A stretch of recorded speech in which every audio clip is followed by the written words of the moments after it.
Auditeurs, auditrices de Radio Maria, merci. Merci d'être fidèles à nous suivre.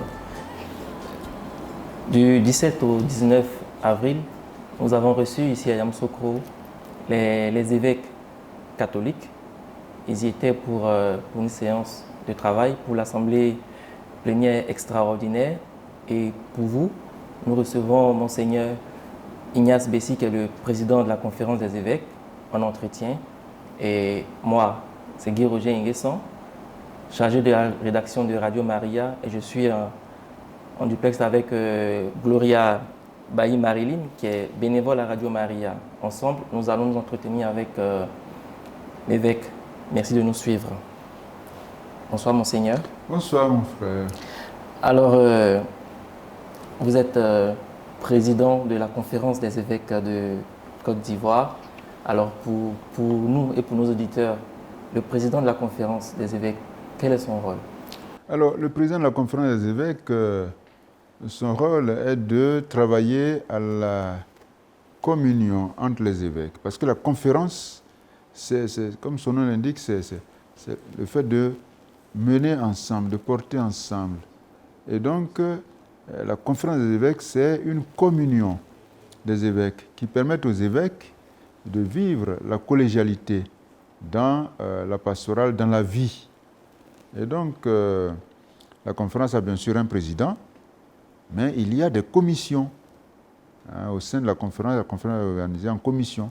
Il y a d'abord l'Assemblée plénière, qui est l'organe suprême de décision.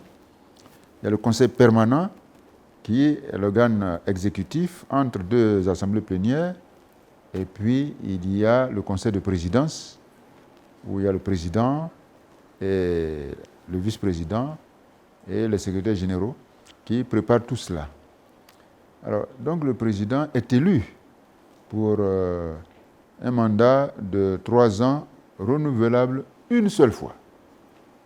Et il a pour rôle justement de veiller à ce qu'il y ait cette communion entre les évêques, de préparer toutes les activités qu'on doit mener ensemble. Et comme j'aime à le dire, c'est un président qui ne préside pas, mais qui exécute. Parce que l'Assemblée plénière est l'organe de décision. Une fois que l'Assemblée plénière a pris des décisions, il revient au président de veiller à ce que ces décisions soient exécutées aux différents niveaux, que ce soit au niveau du Conseil permanent, que ce soit au niveau des commissions. Et aussi, il y a un autre conseil, le Conseil pour les affaires économiques, qui est chargé de gérer un peu les finances de la conférence. Donc le président a un rôle d'exécutant des décisions de l'Assemblée plénière et surtout, pour résumer, il veille à gérer la coordination entre les évêques, veiller à la communion entre les évêques. Monseigneur, quelle est la raison de la présence des évêques catholiques ici à Yamoussoukro? Alors, comme je l'ai dit, la conférence des évêques a des organes de décision. L'Assemblée plénière, le Conseil permanent, les commissions, le Conseil pour les affaires économiques. Et chaque année, nous avons des réunions. Les assemblées plénières se tiennent 2 fois l'année. Il peut y avoir une assemblée plénière extraordinaire, comme c'est le cas aujourd'hui. Et les assemblées plénières se tiennent dans un diocèse. Alors, en général, en janvier, les évêques vont dans un diocèse en dehors de la province d'Abidjan, donc à l'intérieur du pays. Et en mai, les évêques vont dans un diocèse de la province d'Abidjan. Donc, le mois de janvier dernier, nous étions à Boaké, un diocèse de l'intérieur. Et en mai prochain, nous serons à Beauville, un diocèse de la province d'Abidjan. Mais là, cette fois-ci, nous nous sommes retrouvés à Yamoussoukro pour une assemblée plénière extraordinaire. Et en général, c'est comme ça. Les assemblées extraordinaires, on vient à Yamoussoukro. Parce que c'est un peu plus central. Ça permet à ceux qui sont loin de venir à ceux qui sont, ainsi de suite. Donc on est à Yamoussoukro pour justement tenir une assemblée plénière extraordinaire sur un thème particulier. Parce qu'habituellement, les assemblées plénières ont leur thème. En janvier, c'est une assemblée qui statue sur des documents publiés, etc. Et puis, en mai, on statue sur les services. Vous savez, il y a différents services, par exemple l'apostolat laïque,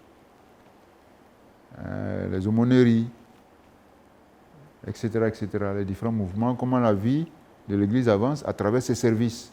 Et donc, le mois de mai, on voit un peu comment ça fonctionne. En janvier, on vient, s'il y a un thème, on voit quelle publication on peut faire pour informer, sensibiliser les chrétiens sur leur vie. Et donc, à Yamoussoukro, là, c'est une réunion extraordinaire autour d'une question préoccupante de la vie de l'Église. C'est pour ça que nous sommes là. Et ce sur quoi ont porté vos travaux pour cette assemblée extraordinaire? Extraordinaire avait pour sujet central l'examen des propositions de résolution du dernier congrès extraordinaire que les évêques ont organisé pour le clergé. Vous savez, quand on dit clergé, c'est relatif à tous ceux qui sont clercs. Et dans l'Église, quand on dit clerc, ça dit C-L-E-R-C. C'est les évêques, c'est les prêtres, c'est les diacres. Donc il y a eu un congrès extraordinaire pour le clergé. L'initiative a été prise par les évêques pour que les prêtres réfléchissent sur leur ministère et sur leur vie. Et à l'issue de ce congrès, des résolutions ont été prises, mais sous forme de propositions de résolution. Tant que les évêques n'ont pas validé, ça reste des propositions. Et donc, les évêques ont jugé utile de se retrouver en session extraordinaire pour valider les différentes propositions de résolution. Il y en avait 254. Donc, d'hier à aujourd'hui, les évêques ont planché là-dessus, ils ont travaillé. Oui, les évêques travaillent beaucoup. Hein. Vous ne croyez pas? Si vous le dites, nous croyons. Ah, si je le dis, mais si je ne le dis pas. Vous voyez, on était là depuis le 17, et le 17 soir, toute la journée d'hier, on était enfermés. On s'enferme et on étudie chaque résolution. Il y avait 254. Chaque résolution. Pour voir s'il y a telle chose qu'il faut enlever, telle chose qu'il faut laisser, ainsi de suite, ou ajouter. Et on a fini aujourd'hui, ce matin, le 19. Donc, une journée et demie où on a planché sur ces résolutions pour les valider. Et dès l'instant où nous les validons en assemblée plénière, ça devient exécutoire, on peut l'exécuter, on peut en faire ce qu'on veut, mais dans le bon sens, pour aider les prêtres à vivre leur ministère de manière efficiente. Voilà, donc c'est la raison pour laquelle nous sommes venus, c'était pour examiner les 254 résolutions. Et comme toujours, il y a des sujets divers, des points comme la péréquation, qui est en cours d'organisation. Vous voyez, les évêques ont compris, et c'est ça l'Église, que ce n'est pas normal que des prêtres, si on veut parler de diplôme, qui en général ont le même diplôme, ils ont fait la formation pendant 8 ans, 9 ans pour certains, pour devenir prêtres. Ils sont sortis avec le bac en théologie, et ils sont curés sur les paroisses, ils sont vicaires. Les évêques ont compris que ce n'est pas normal qu'il y en ait qui ait un traitement qui soit différent des autres. Que par exemple, je prends un exemple comme ça, parce que nous, pour le moment, le seul moyen de rémunération des prêtres aujourd'hui, c'est les honoraires de messe. Et il y a des paroisses où ils ont plein d'honoraires de messe, et puis il y a des paroisses où il n'y en a pas. Les évêques ont compris que ce n'est pas normal, qu'il faut qu'on mette les choses ensemble, ceux qui en ont beaucoup, ceux qui n'en ont pas ou qui en ont moins, on met tout cela ensemble et que de manière équitable, ce soit réparti. C'est ce qu'on appelle péréquation, pour que ce soit égal. que le prêtre, quel que soit le lieu où il se trouve, il ait le même traitement. Maintenant, il y a bien sûr des indemnités, des primes liées à certaines responsabilités. Bon, ça, on est d'accord là-dessus, mais au moins la base, que la base soit commune. Donc, on a travaillé aussi à ça. C'est en cours, hein. C'est en cours, mais chaque fois, il y a des résistances. Vous savez, quand il est question d'argent, ce n'est pas toujours facile de voir la meilleure voie. Donc, chaque fois, on revient pour clarifier les choses et pour aller de l'avant, de telle sorte que, dans un délai pas trop éloigné, nous ayons une péréquation qui montre que vraiment, nous sommes l'Église de Jésus-Christ. Parce que dans l'Église de Jésus-Christ, personne ne doit être dans le besoin. Monseigneur, pour vous, comment doit-on comprendre la notion de synodalité? Alors, vous voyez, le mot est composé de deux mots. Synodalité. Le premier mot, c'est S-Y-N. Syn. Mais ça se prononce en grec syn. Ça veut dire ensemble, avec. Et puis, odalité, il y a un mot fondamental, c'est od. Mais c'est la route, le chemin, hodos. Donc on dit synodalité, c'est-à-dire on est ensemble sur la route. Mais la route qui mène où? Ce n'est pas pour se promener. On est ensemble sur la voie qui conduit au ciel. Et c'est cela que le pape François a voulu nous rappeler, parce que c'était à l'occasion du 50e anniversaire de l'institution du synode des évêques. Vous savez, à l'issue du Concile Vatican II, une idée a émergé, c'est que l'Église est synodale, l'Église est communion, et donc les évêques autour du pape doivent gérer l'Église de manière synodale. Et donc, le synode des évêques a été institué, de telle sorte que, de manière régulière, les évêques se retrouvent autour du pape pour examiner une question particulière concernant la vie de l'Église. Et donc, au 50e anniversaire de l'institution du synode des évêques, le pape François a réfléchi et a lancé ce synode sur la synodalité. C'est-à-dire le synode qui porte sur lui-même. En général, le synode, il réfléchit sur un thème particulier, par exemple le synode sur la famille, ou bien le synode sur la réconciliation. Ainsi, il faut se confesser. Le synode sur le mariage. Mais là, c'est le synode sur le synode. Donc, sur le fait de la nature de l'Église. Donc, l'Église réfléchit sur sa nature. Le synode sur la synodalité, pour que nous ayons vraiment une Église synodale, c'est-à-dire communion. On est ensemble, on est en communion, on est ensemble, et on participe. Il n'y a pas quelqu'un qui doit être spectateur en train de regarder les autres. Et ainsi, on réalise la mission de l'Église qui est d'évangéliser. Donc la synodalité, c'est cela. Il faut le comprendre dans le sens que les chrétiens, entre eux, mais les chrétiens avec tous les hommes, sont ensemble, marchent ensemble vers l'éternité de Dieu. C'est ça. On est ensemble, on marche ensemble, et ça suppose des attitudes. Parce que si nous sommes ensemble, on ne doit pas s'ignorer. On ne doit pas s'ignorer. On ne doit pas mettre des barrières entre nous. Au contraire, il faut jeter des ponts, comme le pape François aime le rappeler, pour qu'on soit unis, on se rapproche les uns des autres. Si bien que ce synode invite même des gens qui ne sont pas catholiques à participer, dans une certaine mesure, à la réflexion dans cette marche synodale qui est engagée. Donc, c'est en un mot, voilà, le synode, c'est sur le chemin ensemble. Mais sur quel chemin? Le chemin qui mène au ciel.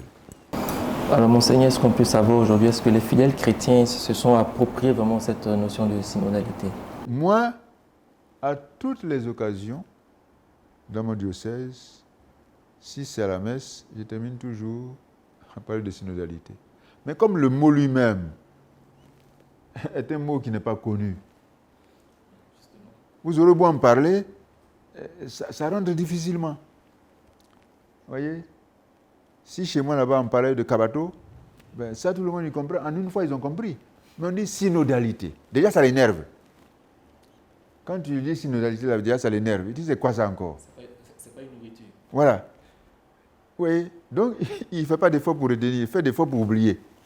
Donc il faut revenir là-dessus. Et donc, par endroit, il s'approprie. Au niveau du diocèse de Korogo, je pense que les autres diocèses aussi, il y a un comité qui a été mis en place, comité du synode. Mais il y a des laïcs, il y a des prêtres, il y a des religieux, religieuses. Ceux-là, bon, ils sont faits des choses. Mais après, on se rend bien compte que le peuple de laïcs, si tu leur poses la question, bon, les catholiques sont timides, hein, tu poses la question pour vérifier, tu vois que personne ne répond. Donc tu te dis qu'ils ne savent pas. Mais peut-être il y en a qui savent, mais qui cachent. Ils cachent le savoir. Mais il faut reconnaître que c'est nouveau. Le thème est nouveau. Et on n'en parle pas trop. Une fois qu'on a fini de réfléchir, qu'on envoie les documents à Rome, c'est fini, on est assis, donc les gens oublient. Je pense qu'il faut y revenir assez souvent pour que les gens sachent que ce n'est pas quelque chose en marge de la vie de l'Église, c'est l'Église. Moi, personnellement, dès que le pape a lancé cette marche synodale, j'ai laissé tous les thèmes que j'avais prévus pour le diocèse. Vous savez, dans l'Église en Côte d'Ivoire, notre vision, c'est une Église communion autonome au service de tous. Ça rejoint le thème de la synodalité du pape. Pour une Église synodale, communion, participation et mission. Donc j'ai dit, mais écoutez, le pape nous dit synode, synodalité, communion, participation, mission. Nous disons une Église communion autonome au service de tous. Mais c'est la même chose. Donc j'ai laissé Église communion au service de tous. J'ai dit, allez, pour une Église synodale, communion, de telle sorte que toute la marche de l'Église ne soit pas parallèle à la marche que le pape veut nous indiquer. De telle sorte que notre vie soit vraiment une vie synodale, en communion avec le pape sur le thème qu'il a dégagé pour le synode sur la synodalité de l'Église. De cette quête impérée en vue de l'autonomie de l'Église de Côte d'Ivoire, alors après 8 ans, quel bilan faites-vous? Alors, vous savez, quand vous prononcez le mot Fonds national catholique, vous ne pouvez pas deviner ce qui se passe en moi. Parce que le Fonds national catholique, c'est l'Église. Mais c'est l'Église visible. Parce que nous sommes Église. Les chrétiens, on se rassemble le dimanche, on se rassemble à la messe. Mais le Fonds national catholique, c'est l'Église qui croit en Jésus-Christ et qui rend concrète sa foi. Vous voyez? Donc quand j'entends le mot Fonds national catholique, j'allais dire je tombe en transe. Parce que pour moi c'est fondamental. C'est fondamental parce que ça s'inspire de la primitive Église. À la Pentecôte, l'Esprit Saint est venu pousser l'Église hors d'elle-même. Les gens, ils avaient peur, ils se cachaient. Comme nous tous, hein, souvent on a peur. Hein. Mais l'Esprit Saint vient les pousser hors d'eux-mêmes pour aller à travers le monde proclamer l'Évangile.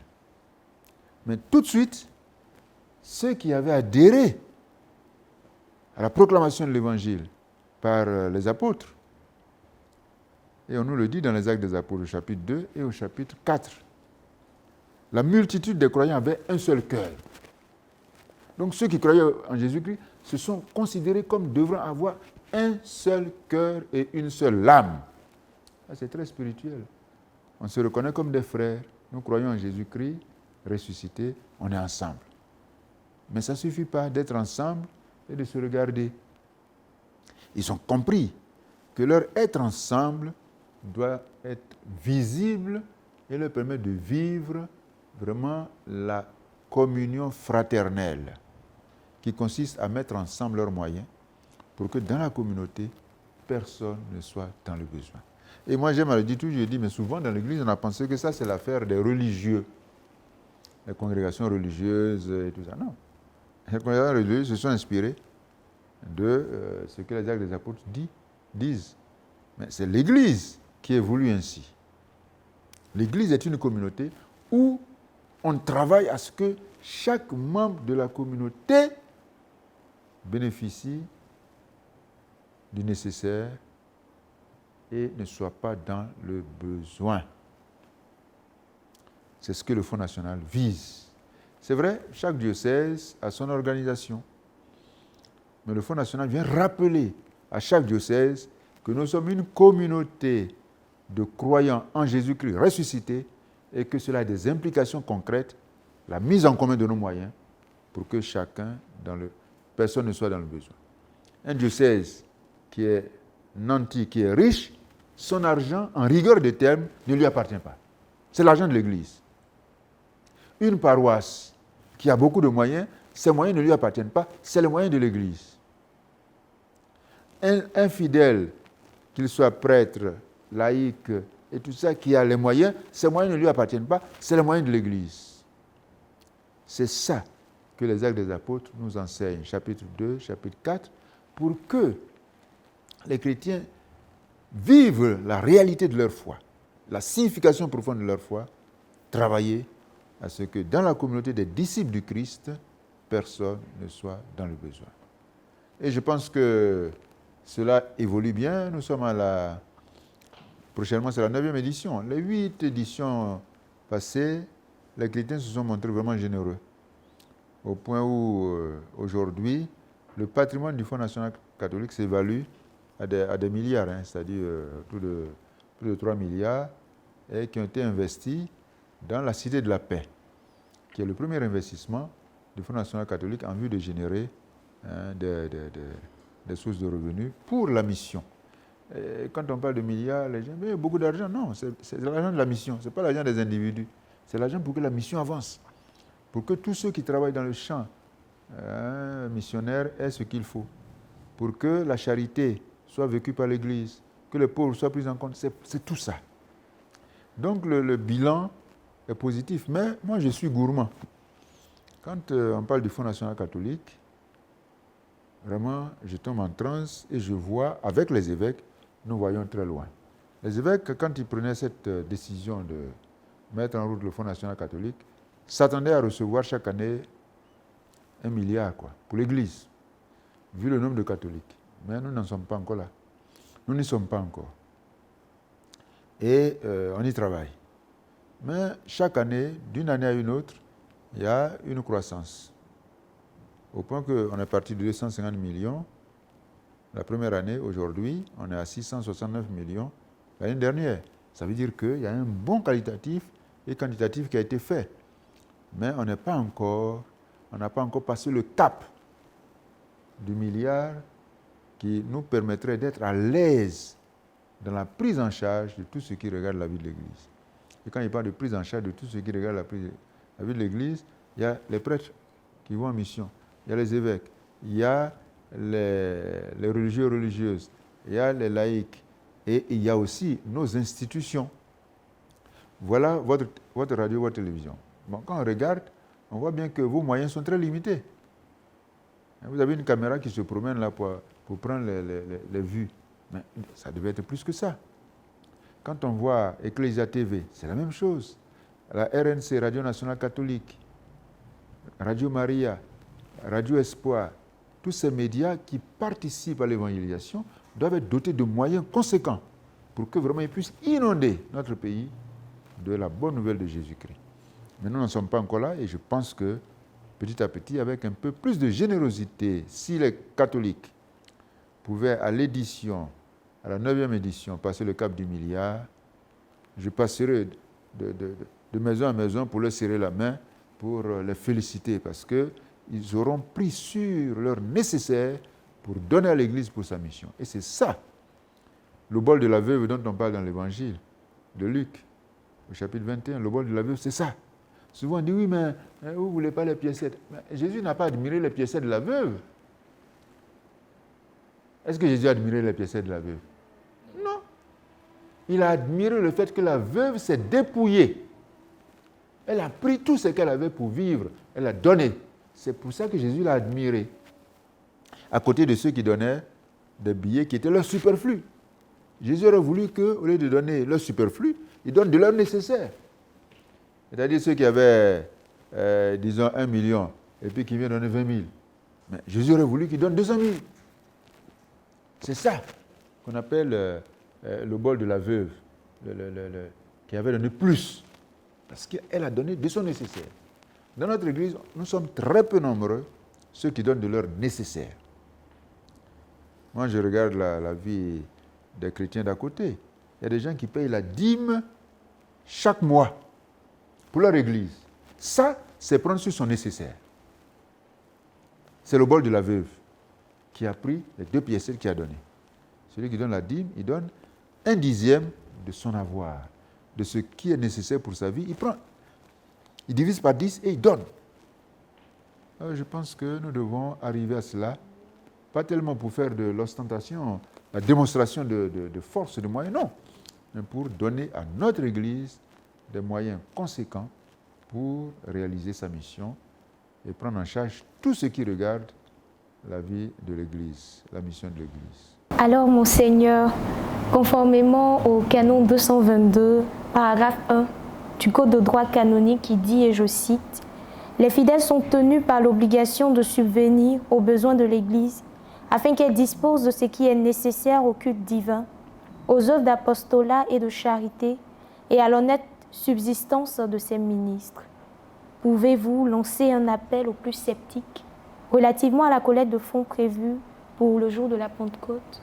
Oui, alors vous voyez, vous venez de citer un canon qui mérite d'être repris. Il faut reprendre le canon seulement là. Les fidèles sont tenus par l'obligation de subvenir aux besoins de l'Église afin qu'elle dispose de ce qui est nécessaire au culte divin, aux œuvres d'apostolat et de charité et à l'honnête subsistance de ses ministres. Alors moi je pense que c'est fondamental. Ce canon 222 est fondamental. Vous voyez, ce qu'il dit là est assez fort. Il dit, les fidèles sont tenus par l'obligation. Mais ces 2 mots, c'est comme s'il disait, les fidèles sont obligés. Parce que quand tu es tenu, tu es déjà obligé. Et puis on dit, tu es tenu par l'obligation encore. Tu as vu? Devoir obligé. Donc ils sont obligés. Ce n'est pas facultatif. Et dès l'instant où tu es fidèle du Christ, si tu es fidèle du Christ, tu es tenu par l'obligation de subvenir. De donner ce qu'il faut pour que l'Église ait les moyens de l'apostolat, ait les moyens de la charité, les moyens de subvenir aux besoins des ministres de l'évangile de l'Église. C'est une obligation. Alors on ne peut pas être chrétien et puis on vient à la messe et puis on dit je ne fais pas la quête. Et puis on fait signe de croix devant les paniers de quête. Non, tu es obligé. Et si tu n'as pas les moyens, tu demandes. Parce que quand tu es obligé de faire quelque chose, ça veut dire que ce n'est pas facultatif. Oui. Si tu n'as pas les moyens, qu'est-ce que tu fais? Tu dis à celui qui a les moyens, je vais à l'église, est-ce que tu peux me donner 500 francs? Je vais faire la quête. Parce qu'aujourd'hui, normalement, une bonne quête, ça ne doit pas être en dessous de 500 francs. Parce que 500 francs, là, le petit morceau de pain, c'est 500 francs. Donc, une bonne quête, mais si tu n'en as pas, tu dis, moi, je suis fidèle du Christ. J'ai une obligation. C'est de subvenir aux besoins de l'Église. Mais je n'ai pas l'argent. Est-ce que tu peux me donner ça? Et ça, je le dis, ce n'est pas pour plaisanter. Dans mon diocèse, à Korogo là-bas, il m'est revenu que une fidèle de Christ, mais qui est d'une autre confession chrétienne, qui n'est pas catholique, est venue rendre visite à un de ses amis. Et comme son église n'était pas présente là où elle était, elle a accompagné son ami dans l'église catholique. Et au moment de l'offrande, elle demande à son ami de lui donner l'argent pour l'offrande. Alors son ami lui donne 200 francs. Elle a refusé catégoriquement. Elle a dit, comment? Toi, c'est 200 francs que tu prends pour faire la quête à l'église? Non, elle a refusé. Quelqu'un qui n'a pas l'argent, on lui donne 200 francs pour faire la quête, elle refuse. Parce qu'elle, dans son église, on ne donne pas 200 francs. On ne donne pas au Seigneur 200 francs. Vous voyez? Et ça fait que ces églises-là ont les moyens de leur apostolat. Quand ils veulent construire une église, ils construisent leur église. Mais nous, on pense que non, on n'a pas besoin de notre argent. Effectivement, moi qui suis là, qui vous parle, je n'ai pas besoin de votre argent. Mais la communauté qui est la nôtre, l'Église, qui est notre communauté, a besoin d'argent. Nous sommes membres de l'Église, nous avons besoin d'argent pour organiser notre mission. Le chrétien, il n'est pas étranger à l'Église. Le fidèle laïque, le fidèle clerc, il n'est pas étranger à l'Église, comme si l'Église était quelque chose qui était quelque part, et puis nous étions là, en train de regarder ce quelque part. Non, l'Église c'est nous. Et donc, si le canon 222 dit que le fidèle est tenu par l'obligation, mais c'est tous qui sommes tenus pour organiser nos moyens pour que l'Église vive. C'est fondamental. C'est fondamental. Et ce canon 222, il faut le mettre en relation avec un document conciliaire. Un document conciliaire, c'est-à-dire du Concile Vatican II. Il y a plusieurs documents. Et parmi les documents, il y a un document conciliaire qui est intitulé, je vais dire un terme un peu, après on va traduire, Presbyterorum Ordinis, c'est-à-dire l'ordre des prêtres. Presbyterorum Ordinis. Donc ce document parle de la vie et du ministère des prêtres. Presbyterorum Ordinis, de l'ordre des prêtres. Et donc il faut mettre ce canon 222 en lien avec ce document qui justement, en ses numéros 19, 20, 21, rappelle justement que c'est de l'obligation des fidèles de subvenir aux besoins des prêtres pour l'exercice de leur ministère. Et ils disent en même temps que si c'est une obligation pour les fidèles, c'est un devoir pour l'évêque de faire comprendre aux fidèles que c'est leur obligation. Donc il y a deux obligations là. Il y a l'obligation des fidèles et puis il y a le devoir de l'évêque. Donc ça veut dire quoi concrètement? Que l'évêque a pour responsabilité de trouver les moyens nécessaires pour que les chrétiens, les fidèles du Christ comprennent. Ça veut dire quoi? Il faut parler. Alors, souvent les évêques, ils ne parlent pas. Vous voyez, ils ne parlent pas. Ils ne parlent pas d'argent. Parce qu'on a un peu honte de parler d'argent. Il ne faut pas trop en parler, mais il faut en parler un peu. Moi, quand je lis les lettres de Paul, quand vous prenez la lettre de Paul, de la lettre aux Romains jusqu'à la lettre à Philémon, c'est-à-dire dans ces 13 lettres-là, il parle d'argent. J'étais surpris de le voir. Parce que souvent on dit, oui, mais les évêques là, ils parlent d'argent, mais quand vous lisez les lettres de Paul, mais de la lettre aux Romains jusqu'à la lettre à Philémon, il parle d'argent. Soit pour dire qu'il faut être généreux, soit pour dire, mais ne croyez pas que moi je viens chez vous là, c'est à cause de votre argent, soit pour se plaindre. Mais il en parle. Alors, il ne faut pas en parler à tort et à travers. Il faut en parler opportunément pour que les fidèles comprennent que c'est leur devoir de mettre leurs moyens au service et de le faire non pas en donnant des miettes, mais en donnant du nécessaire. Vous voyez, souvent, il y a des gens qui viennent faire la quête. Ils donnent même des jetons qu'eux-mêmes n'accepteraient pas de prendre si quelqu'un venait leur donner. Vous voyez? Mais c'est des gens qui ont été éduqués dans une certaine ambiance où les missionnaires faisaient tout à leur place et pour eux. Donc pour eux, bon, quand on vient à l'église, c'est pour ramasser les pièces dont on veut se débarrasser. Non, on donne de son nécessaire. Et donc je pense que ce canon que vous avez cité mérite que les chrétiens le méditent. Canon 222. C'est fondamental parce que l'Église vit des dons de ses fidèles justement, dont le canon 222 parle. On ne peut pas dire non, les prêtres ils n'ont qu'à aller faire un champ de manioc pour qu'ils fassent la mission avec. Non. Ça vient après. Quand les fidèles donnent suffisamment, on peut investir. Mais il ne faut pas dire, bon, on a investi, on a suffisamment d'argent, donc nous, on peut dormir maintenant. Non. L'Église vit des dons de ses fidèles. Parfois, on m'a posé la question du Fonds national de la catholique, là. Ça va s'arrêter quand? Il dit, ça ne s'arrête pas. Hein. Tant qu'il n'y a pas de côte, il y aura le Fonds national catholique. Merci beaucoup, Monseigneur. Nous allons aborder à présent la question du pagne catholique. Et on est curieux de savoir comment se fait le choix du pagne catholique. Le pagne catholique, le pagne national catholique est né aussi. Hein. Il faut que je le situe dans l'histoire. Le pagne est né à partir d'un constat. Vous savez, on regarde les diocèses, on dit les diocèses ont l'argent. Les diocèses n'ont pas d'argent. Et justement, nous autres, nous sommes devenus évêques à un moment où le constat était clair.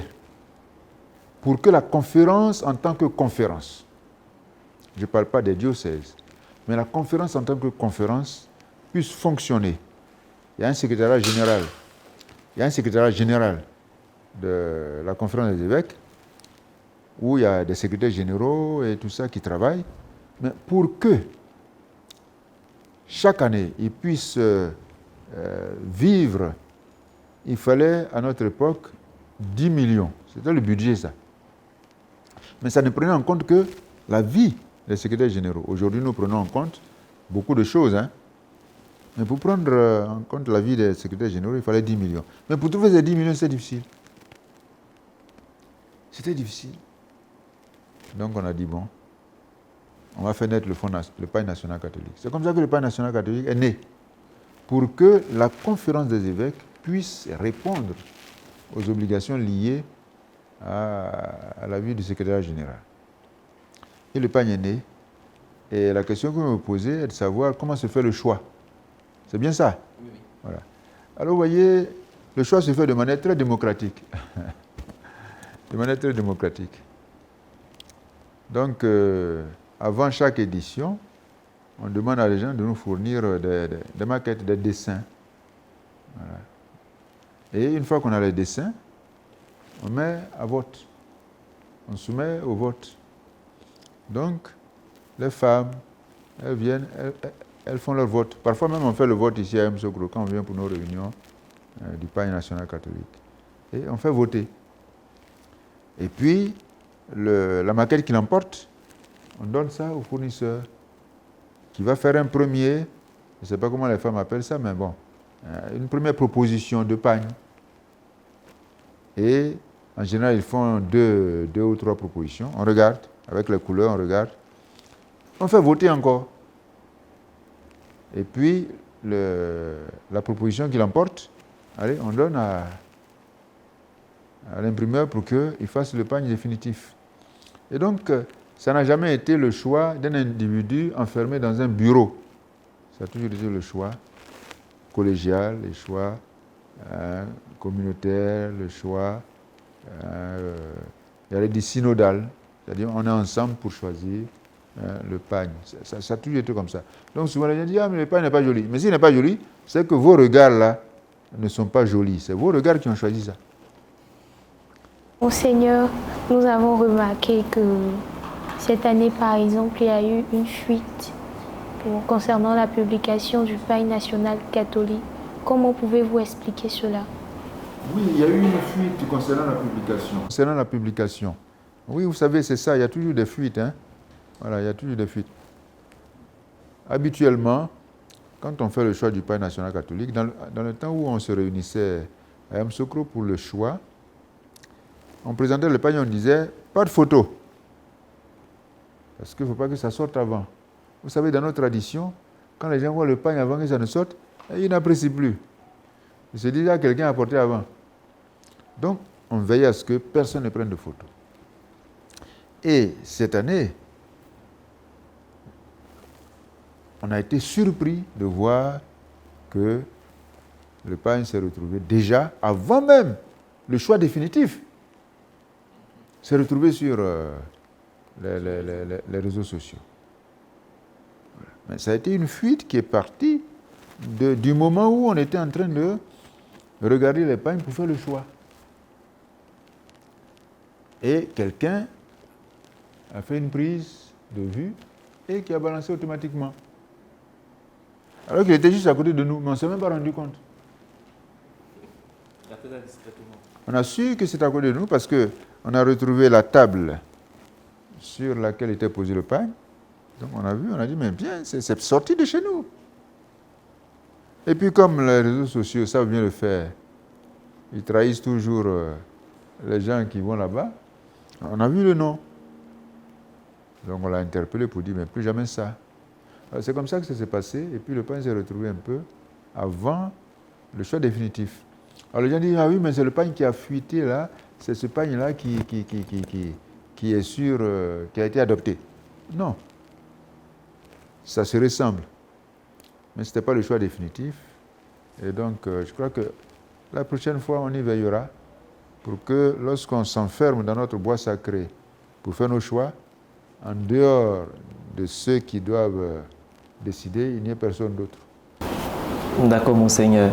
Et on remarque aussi que chaque année, il y a un nouveau pagne. Est-ce qu'en termes de confection de maquettes et de production même du pagne, ça ne revient pas cher à l'Église?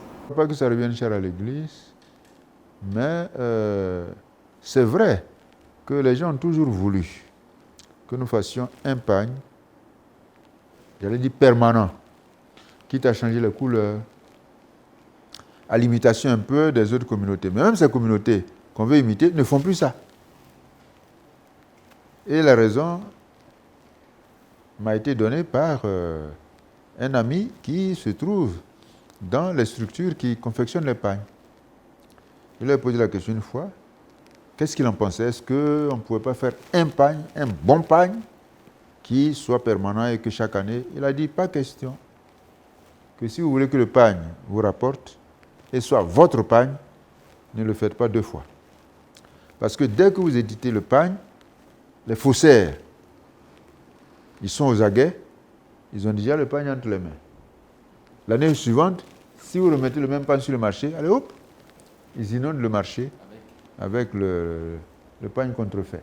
Donc, il ne faut pas vous engager sur ce terrain. Ça, c'est la première raison.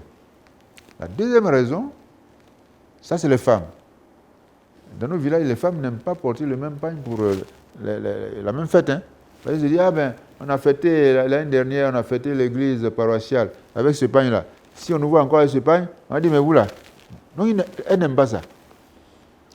Ça, c'est la deuxième raison. Parce qu'une fois, une de mes amies m'avait appelé pour dire, ah, mais dans mon village, il y a une fête. Hein, le nouveau pagne, il sort quand? Alors, j'ai demandé, mais le nouveau pagne ne sort pas maintenant. Votre fête, c'est quand? Elle me donne la date. J'ai dit, mais alors même, célébrer avec l'ancien pagne.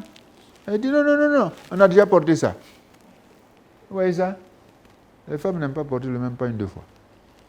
C'est pour ces deux raisons-là qu'on préfère chaque année faire un nouveau pagne. Et puis bon, le pagne s'use. Hein. Le pagne s'use. Donc, moi, chez moi, quand j'étais à Katoula, on aime le pagne uniforme. Donc, souvent, avant même l'autre année, le pagne de cette année-là est déjà hors d'usage. Merci, Monseigneur, de nous avoir accordé la possibilité de nous entretenir avec vous. Pouvez-vous nous donner un mot de fin? Alors, vraiment, j'ai été très heureux de pouvoir intervenir sur les différentes questions que vous avez prévues, les différents sujets. C'est toujours une joie pour moi de pouvoir parler de ces sujets-là et particulièrement du Fonds national catholique. Parce que pour moi, c'est ça l'Église. C'est ça l'Église. L'Église n'est pas une juxtaposition d'individus. On vient à la messe, après chacun se retrouve chez lui, il fait ce qu'il peut, mais une Église où on vit la communion, où on se supporte mutuellement, où on porte les problèmes les uns des autres. Donc en tout cas, je vous dis merci de m'avoir permis de parler de ces choses-là. Et si j'ai quelque chose à dire comme mot de fin, c'est vraiment d'exhorter chaque chrétien à aimer l'Église. À aimer l'Église. Ça veut dire quoi? Souvent, on rêve à une Église qui n'existe pas. L'Église, c'est ce que vous voyez là. C'est moi, c'est vous, ensemble, unis au Christ. Parce que vous qui avez été baptisés, dit l'apôtre Paul, dans la première aux Corinthiens au chapitre 12, au verset 13, vous qui avez été baptisés, vous avez été baptisés dans l'Esprit Saint pour former un seul corps. C'est ça l'Église. C'est ça l'Église, c'est le corps du Christ. Et c'est nous. Mais il faut aimer cette Église-là. Il ne faut pas dire, ah, le curé là, vraiment, il prêche trop longtemps, l'évêque là, il parle trop longtemps. Mais c'est ça l'Église que tu dois aimer. Il n'y a pas une Église à inventer. Et tu dois mettre tes moyens dont tu disposes au service de cette Église pour qu'elle réussisse sa mission. Donc, pour ne pas être long, je voudrais inviter chacun à l'amour de l'Église, un amour fort, un amour jusqu'au bout, comme l'amour que Jésus a eu pour nous, qui l'a conduit jusqu'à la mort sur la croix. Que nous ayons cet amour pour l'Église. Merci. Merci. Nous avons demandé de dire un mot à l'endroit de nos auditeurs qui nous suivent dans cet entretien. Je voudrais m'adresser aux auditeurs de Radio Maria, à ceux qui nous suivraient à travers d'autres médias télévisés. Il faut aimer les médias. Les médias sont des vecteurs qui nous permettent d'être en contact avec la parole de Dieu aussi. Il faut les aimer. Et les aimer, non pas sur le bout des lèvres. Il ne faut pas aimer du bout des lèvres. Ça, ce n'est pas l'amour. L'amour véritable, c'est un amour qui agit. Donc, aimez vos médias à travers vos pauvres moyens. Souvent, on écoute la radio, on suit la télévision, on est content. Mais on ne s'imagine pas tout l'effort que les gens font, en arrière-fond, pour que nous puissions effectivement suivre ces choses-là. Alors, sachant qu'il y a tous ces efforts-là qui demandent des moyens, écoutons nos radios de manière fidèle, suivons la télévision de manière fidèle, mais aussi donnons de nos moyens pour soutenir tous ceux qui travaillent à nous faire parvenir l'Évangile à travers ces médias. Alors, Monseigneur, bientôt c'est le mois de mai, et dans ce mois-là, Radio Maria, avec tous ces autres stations à travers le monde, célèbre le grand événement qui est appelé le Mariathon. Et à cette occasion-là, les auditeurs, mais aussi toute l'Église est appelée à soutenir vraiment généreusement la radio, parce que la radio ambitionne s'étendre aussi à d'autres confrères qui ne l'ont pas. Alors, déjà, quel est votre message par rapport à ce marathon-là et l'appel pour que nos auditeurs puissent, et l'Église même puisse soutenir vraiment cette action-là? Vous avez dit marathon. Mariathon. Ah, ça c'est important. Mariathon. Ça ressemble un peu à marathon. Le marathon, nous savons que c'est une marche sur 42 km, non? 42 km de marche. Il faut le faire, hein, pour le marathon. Mais ici, ce n'est pas marathon, c'est mariathon. Mais comme ça se ressemble, on peut voir que mariathon, c'est aussi une occasion de faire des efforts, comme pour le marathon. Le marathon, il faut marcher sur 42 km, ça demande beaucoup d'efforts et de résistance. Et je pense que le mariathon, qui est proposé dans le cadre des radios, qui se prénomme Radio Maria, ce mariathon doit être une occasion de grands efforts. Souvent, vous avez nous, on aime les fêtes. Quand on dit, bon, il y a mariathon, donc une occasion où les radios dénommées Radio Maria vont faire une célébration et tout ça. On voit l'aspect festif, mais on ne voit pas l'aspect d'engagement. Donc, je voudrais que ce soit une occasion pour que les auditeurs de Radio Maria et les sympathisants soient engagés pour Radio Maria. Que ce ne soit pas une occasion de souvenir où on fait des fêtes, on partage ensemble, on rigole, on danse, on chante, mais une occasion où on donne plus qu'on ne chante, plus qu'on ne danse. Souvent dans nos communautés, là, quand on dit offrande, il y en a qui vont danser jusqu'à... Ils transpirent comme ça. Et puis quand ils arrivent devant le panier, là, ils font signe de croix. Non, il ne faut pas trop danser, il faut donner. Donc que l'occasion de mariathon soit une occasion où les moyens se dégagent pour un meilleur fonctionnement de toutes ces radios qui portent le nom de Radio Maria. Auditrices de Radio Maria, émettant depuis le diocèse de Yamoussoukro, merci de nous avoir suivis. Nous recevrons pour vous Monseigneur Ignace Bessi Dobo, évêque de Korogo et aussi président de la conférence des évêques catholiques de Côte d'Ivoire. Et nous avons mené cet entretien avec Gloria Marilyn. Merci et restez connectés sur la 104.8 FM.